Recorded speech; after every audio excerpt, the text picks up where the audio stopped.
It's time for the Josh Kirby on Sports podcast. We have another exciting podcast for you folks. The talk of the town right now, Bryce Harper has been signed. Jason Witten, he's coming out of retirement. And the NFL Combine is here. We'll be talking about all that and so much more. Stay tuned.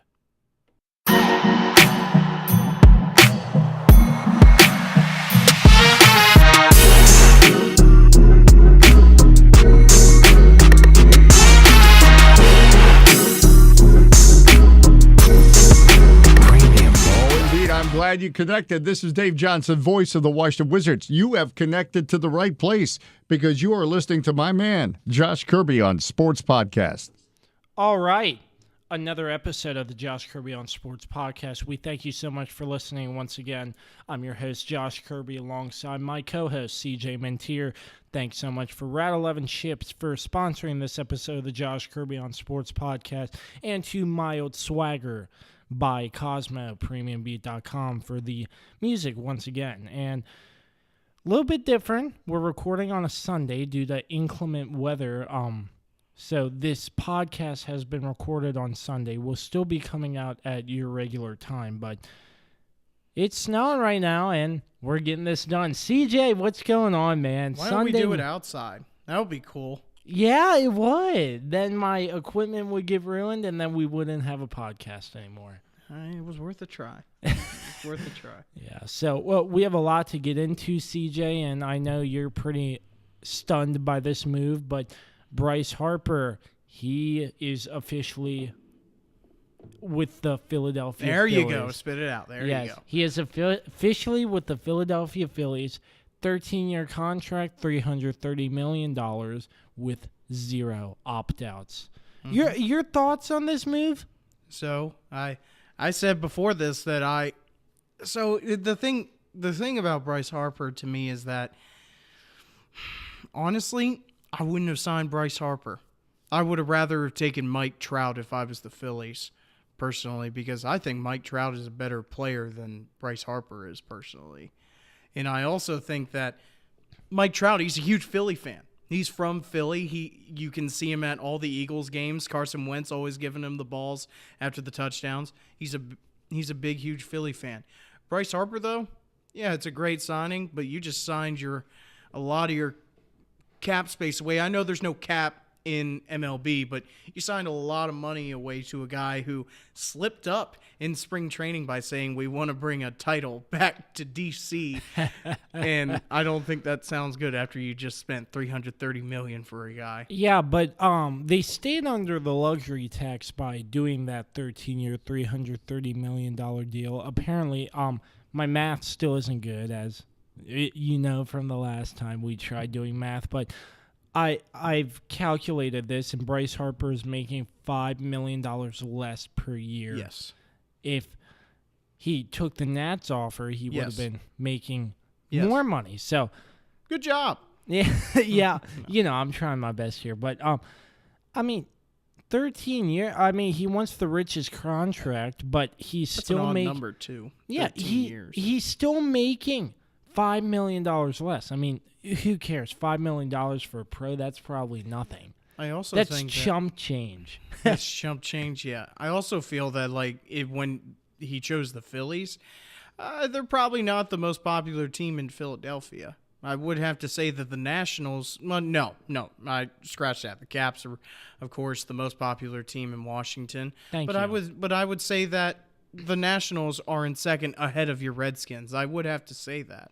Yeah, I mean the Nats. It's a great atmosphere to go out to a ball game. They're cheap and you have a lot of fun. Nine innings of baseball, and the Phillies are coming to DC pretty early, April 2nd this year, and hopefully I can get out to see Bryce Harper come back to DC.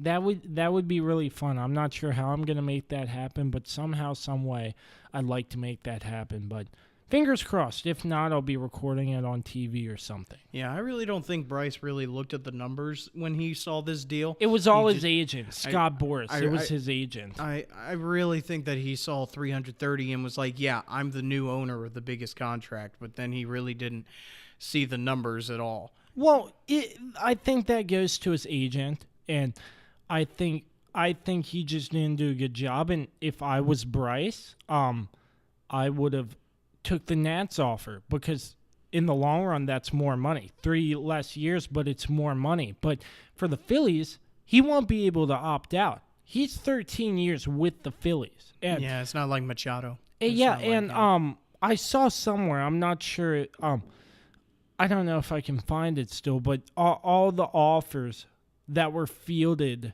during Bryce Harper's free agency, and I don't know, there were a few low numbers, like in the 315s or something. I'm not really sure. I can't find it, but I mean, all the teams, gave lower prices, lower years, but the Phillies, apparently they like the Phillies, but I just don't think his agent did a really good job picking the right team for him, because I'm positive Bryce Harper didn't pay attention closely to the numbers. I think it was his agent doing most of the work for him. So I think he also saw an up-and-coming team, though. I will have to say that. Completely different from what Machado. You've heard my thoughts on the Padres. The Phillies, they did a very nice job last year from a terrible couple of seasons before that. The Phillies are a little bit of an up-and-coming team. I do have to agree, and I think that's why he also took them. Because, like I said, the Padres and Machado, I'm very just shocked that they would sign him to that team with a 5-year opt-out. I think that really shows a little bit of desperation, but the Phillies with Bryce Harper, they're all in, and they're saying, you're stuck with us for 13 years. Yeah, and looking at the Phillies' potential opening day lineup, you have Andrew McCutchen on the Phillies now, along with Rhys Hoskins. I don't pay attention to the Phillies that much, but apparently they have a pretty solid lineup. McCutchen, former Pirate, he's played well. So Adubel Herrera, I don't even know. I think he's a player. Man, I screwed that one up. But I saw their lineup, and I think the Phillies are going to improve, but I'm not sure how well. And there's a 162-game season to be played, so it's going to be interesting to see what the Phillies do and how they stack up in the NL East this year. Yep. Yeah, so Bryce Harper, we miss you. Thank you for your service in Washington, D.C.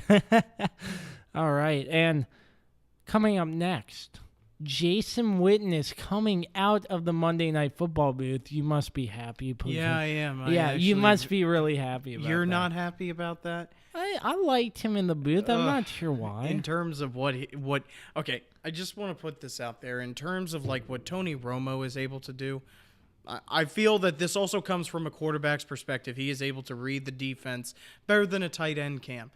But I can tell when somebody is reading off of a script and pausing a lot because he has to catch himself than Tony Romo can, when he is basically seeing everything and telling everything as he sees it. Yeah, so Jason Witten's coming back to the Dallas Cowboys, coming out of retirement. I think they gave him $5 million. It was actually 3.5. Yeah, 3.5 million. Yeah. I thought it was 5. I'm pretty sure it was 3.5 million, 1 year deal. That's still pretty low, but it's a 1 year deal. So what does this mean? Are we going to see the same Jason Witten coming? It matters more to you because you're a Redskins fan. Are you going to see the same terrorizing Jason Witten? Yeah, I'm not looking forward to it, but he's been out of it for a year. How do we know if he's been working on anything football related? Honestly, I couldn't tell you. I mean, it might as well help their run game a little bit more. We saw what the Cowboys were able to do this past season without him, but they didn't have a big name tight end as Jason Witten. They didn't have a big name tight end. So I think you have to expect that Dak Prescott is happy that he's coming back. But being out of the game for a year, you're going to have to pick it back up again because the NFL is no joke when it comes to these workouts, these OTAs. So it's going to be different, but Jason Witten, I don't see that much drop-off with him especially. Yeah, I mean... Because he was still a big guy in the booth. He was. Yeah, it's going to be interesting to see. The Redskins do play him twice a year, so we'll just So is have the to... whole NFC East. Oh, yeah. Yeah, that's going to be crazy. What does that do for the Dallas Cowboys coming into the NFC East? Could they possibly go deeper in the playoffs? And no, there's still an accident waiting to happen every single year. Yeah, did you hear that report from ESPN saying Jerry Jones was like the sizable amount check I would write to get into the Super Bowl and win? Oh, yeah. Because that's all they can do right now. That's all Jerry Jones right there. Oh, my gosh. But they can only hope to get to the Super Bowl now. All right, so your thoughts. Who's going to replace Jason Witten for the historic Monday Night Football? Who knows? Jay Cutler might step in. He a couple years ago, I think he was it's in actual... CBS. Okay, yeah, but... I heard a report saying Peyton Manning. That would be pretty cool. That would be pretty cool. Amazing. The only issue... Okay, I want to state this. I didn't have an issue so much with Jason Witten as I did with Booger McFarland because I felt that his commentary was a little bit unnecessary at times, especially during the game. He's a few more pounds away from eating a Popeye's chicken biscuit or something. He's a few more Popeye's chicken biscuits away from being a freaking offensive lineman or something like that. Yeah, that would be awesome because Peyton Manning, he's like... Tony Romo is a very comical guy when he's up there. He has fun with his job, and he also enjoys just talking about the game if you ever listen to him. I see that with Peyton Manning. If he's ever in a commercial, he has a great time with it, and he likes to make the most out of it. If that report's true, I could be very happy. Yeah, and it's going to be interesting because, with Monday Night Football, it's so historic, so famous. Like, started back in, I don't even know when, but why'd you bring that up then? No, who did it start with? No, I'm thinking the name. I can't even think of the name, but it went from, oh my gosh, wow, I'm off it today. I don't even know his name, but Monday night has been historic, and now they're changing the broadcast team up. But since Monday Night Football is such a historic, like sports icon, Monday Night Football. Josh, you're losing me here. Where are we going with this right now? Never mind. Okay. Yeah, I guess you don't understand, but Okay. But moving right along here, the NFL Combine is here. And looking at all the new faces coming out of college, preparing for the NFL draft and whatnot. And what I've heard from the Combine so far is nothing related to the Combine, but the Redskins. I've heard reports that the Redskins want to trade for Josh Rosen. I've heard the Redskins want to pick up Antonio Brown. Oh my gosh, please don't pick up Antonio Brown. CJ would probably laugh in my face if Antonio Brown came to the Redskins. You're probably going to... That would be a great pickup for you guys. With no quarterback, drama ensuing with a backup quarterback, not throwing him the ball, all this more, probably throwing a Gatorade tub over on the side. There's just more to it, but you get the point. Yeah, so it's going to be interesting. The draft's like a month away. It's in April. So, have you watched any of the Combine? What are some names you've seen that look like potentials in the NFL to do well? Well, so one is, of course, Trace McSorley and from Penn State. And I really hate the report that came out on him that scouts were like, why don't you do defensive back work and work with the defensive backs? Because he didn't play defensive back in college. How in the hell is he going to basically be a defensive back in the Combine when he has been preparing as a quarterback?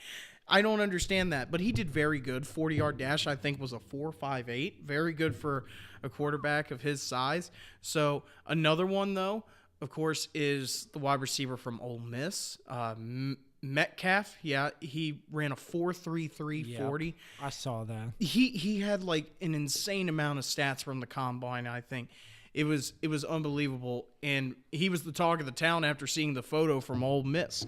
So another one was just today. Actually, the defensive linemen have been doing their 40-yard dashes. Quinn Williams from Alabama, he ran, I believe it was a 4.9, I think it was, or a 5 flat. I don't know, but that's insane for a defensive tackle to do that at 300 pounds. But I have my own thoughts on the combine. I really don't care for it enough because it's all about basically your skill. It doesn't show your knowledge of the game. It doesn't show anything that important to the game. And on top of that, the final thing I want to say is about Mel Kiper. There was a report that came out on Mel Kiper about I think this was the first time in like a long time that he was allowed to be at the combine. Isn't this guy like on the NFL draft every single year? He talks about the NFL draft. Yeah. How in the world does this guy know about the players if he's not even at the combine and talks about them at the combine? What? I don't understand that, because if he's not allowed at the combine, why is he the lead person on the NFL draft when he doesn't even go to the combine? Why doesn't he go to the combine? I don't know the report, but apparently this is like the first year in a long time that he has been allowed at the NFL combine. Did you get Rich Eisen's time on the 40-yard dash this year? No, I didn't. Oh, darn. Rich Eisen. I love his Probably still running in a suit and tie. Yep. Antonio Brown, though, is it likely he'll go over to Washington? What are your thoughts with this? So the thing with what are you just talking about in terms of going to Washington, or what are you anywhere? What are you thinking of Antonio Brown now? Like, with his situation, like, do you think Washington or another team? Where are you thinking he's going to land? So there's 3 reports that have come out from Adam Schefter that's saying 3 teams have shown interest. One of them is the Tennessee Titans. Another is the Oakland Raiders. And then finally is your Washington Redskins. The Washington Redskins, if you guys sign him, you guys don't even have a quarterback. I hope you realize that. Yeah. You don't even have a quarterback. Number 2, Tennessee Titans. Marcus Mariota is a good quarterback, but he is not the best deep ball accurate quarterback out there. And number 3, he will not survive in Oakland. I promise you. If you think that Mike Tomlin doesn't put up with divas, John Gruden will kick you off the team faster than he will kick you off the team fast. I promise you that. Because John Gruden, he doesn't put up with back talking. I promise you that. If you ever watched America's Game on the 2002 Tampa Bay Buccaneers, some of the players hated him as a coach because he just didn't want any input from you. He didn't.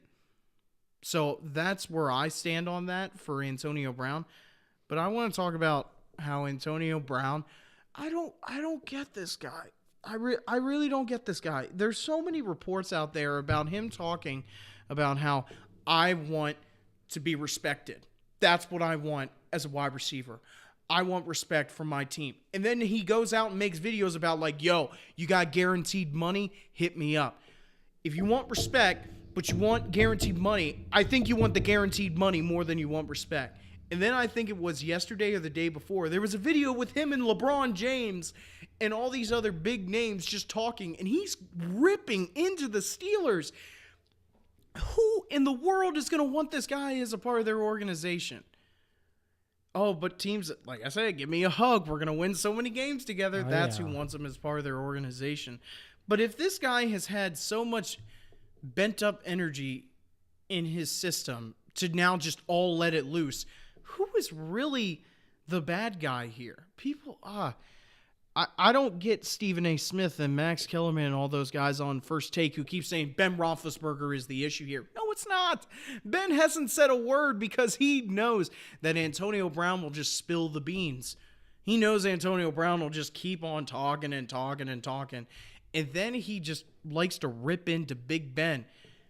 What were those 3 teams that I named? Josh? The Redskins, the Titans, Yep. and the Raiders. Yeah, none of those teams have a Hall of Fame quarterback at their disposal right now. The Redskins don't even have a quarterback.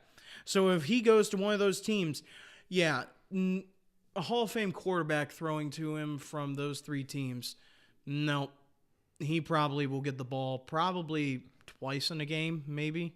I don't know. Depending, because those teams have some of the worst offenses as well. I don't think he realizes that. The teams that won him have bad offenses. And they want some production from a wide receiver perspective.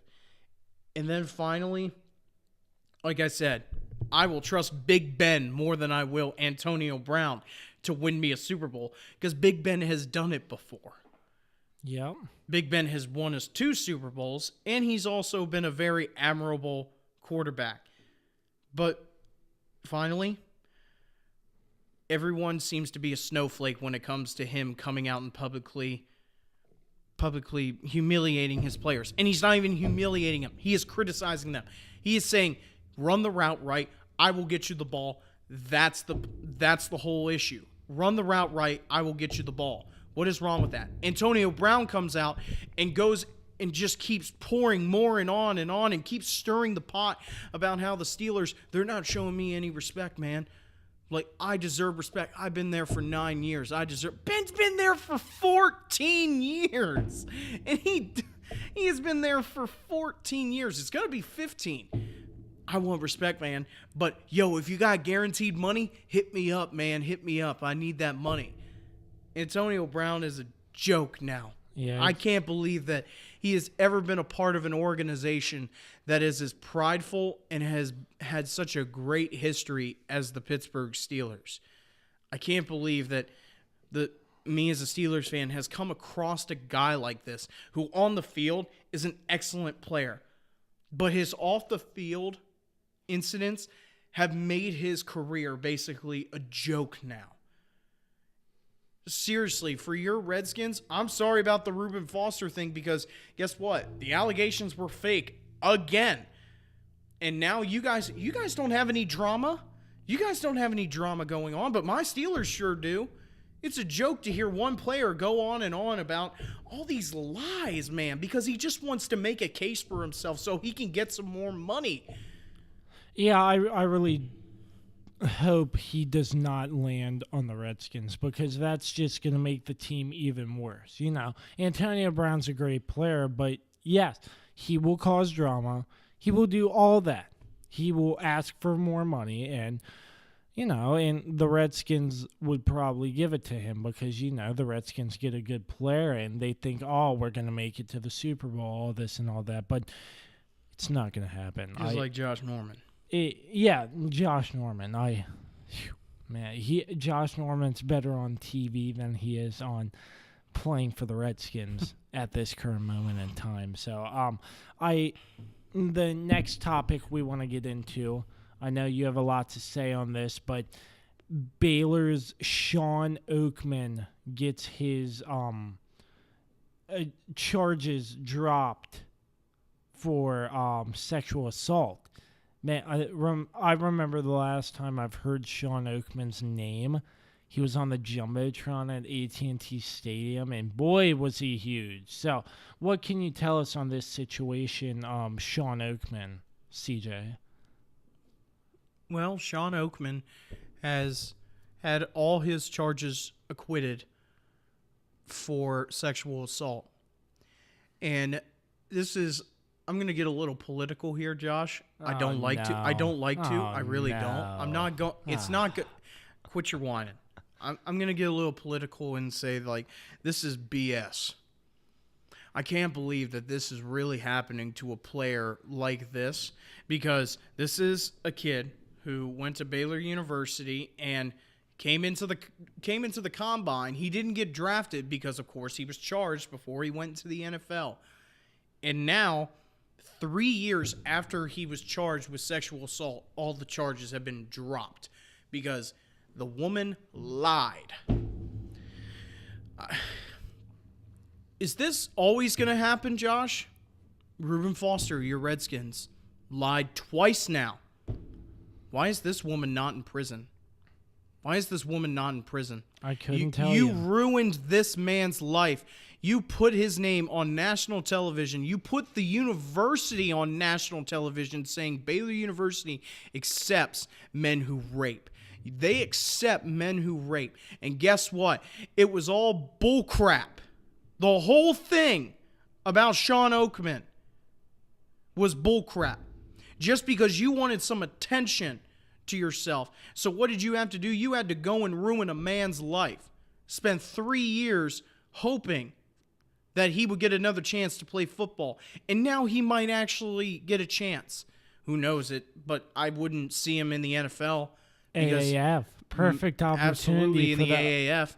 Get a chance. Get his name back out there for people to see. Because as you said, we saw him at AT&T Stadium a couple years ago when they played Michigan State. He became a meme in a way by the way that he was just standing there.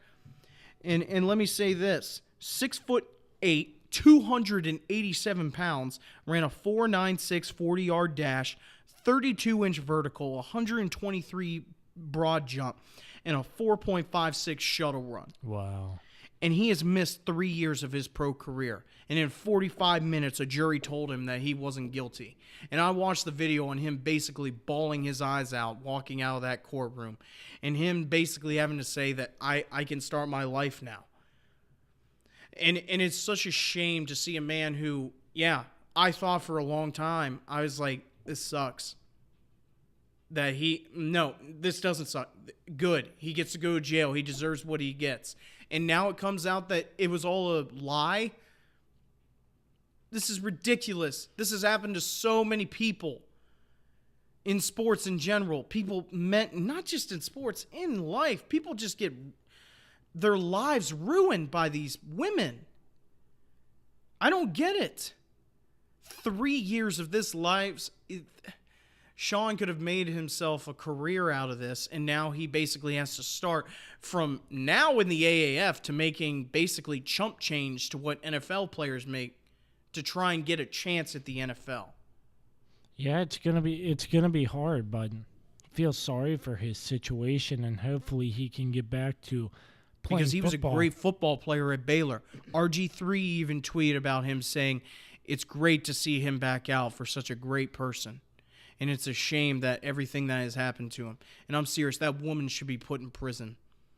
If you make a false accusation against somebody to ruin your life, you should be put in prison now that he is out. Because you have wasted everyone's time and also basically ruined somebody's life by putting him out there and saying, yeah, this guy is a rapist. But in reality, he's not.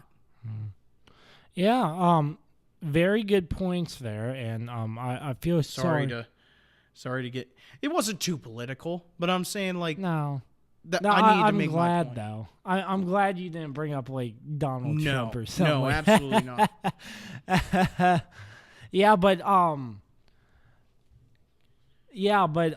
Moving on here. It's March. You know what that means? March Madness coming up. What are your thoughts? What are you looking for? Yeah, are you excited for this March Madness? Hey, who knows? I could see another great upset. Number 16 over number 1. Yeah. University of Maryland, Baltimore County. Is Baltimore College? No, Baltimore County. UMBC. Are you sure about that? I will search it up on Twitter right now. But I just want to see upsets. That's what March Madness I love to see is upsets. I normally don't call them, but sometimes I do.